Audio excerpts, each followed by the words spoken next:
My fellow citizens, at this hour, American and coalition forces are in the early stages of military operations to disarm Iraq, to free its people, and to defend the world from grave danger. On my orders, coalition forces have begun striking selected targets of military importance to undermine Saddam Hussein's ability to wage war. These are opening stages of what will be a broad and concerted campaign. More than 35 countries are giving crucial support, from the use of naval and air bases, to help with intelligence and logistics, to the deployment of combat units. Every nation in this coalition has chosen to bear the duty and share the honor of serving in our common defense. To all the men and women of the United States Armed Forces now in the Middle East, the peace of a troubled world and the hopes of an oppressed people now depend on you. That trust is well placed. The enemies you confront will come to know your skill and bravery. The people you liberate will witness the honorable and decent spirit of the American military. In this conflict, America faces an enemy who has no regard for conventions of war or rules of morality.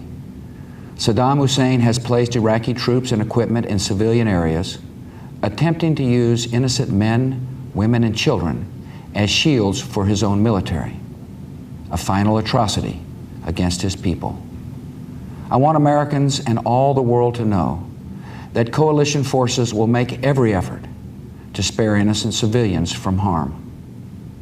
A campaign on the harsh terrain of a nation as large as California could be longer and more difficult than some predict. And helping Iraqis achieve a united, stable, and free country will require our sustained commitment. We come to Iraq with respect for its citizens, for their great civilization, and for the religious faiths they practice.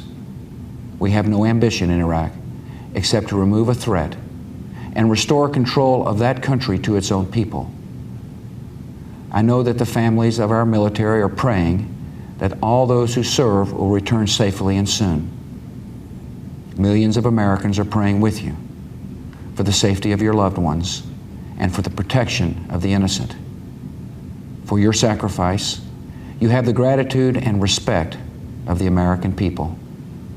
And you can know that our forces will be coming home as soon as their work is done. Our nation enters this conflict reluctantly, yet our purpose is sure. The people of the United States and our friends and allies will not live at the mercy of an outlaw regime that threatens the peace with weapons of mass murder. We will meet that threat now with our Army, Air Force, Navy, Coast Guard, and Marines, so that we do not have to meet it later with armies of firefighters and police and doctors on the streets of our cities. Now that conflict has come, the only way to limit its duration is to apply decisive force. And I assure you, this will not be a campaign of half measures, and we will accept no outcome but victory. My fellow citizens, the dangers to our country and the world will be overcome. We will pass through this time of peril and carry on the work of peace. We will defend our freedom. We will bring freedom to others, and we will prevail. May God bless our country and all who defend her.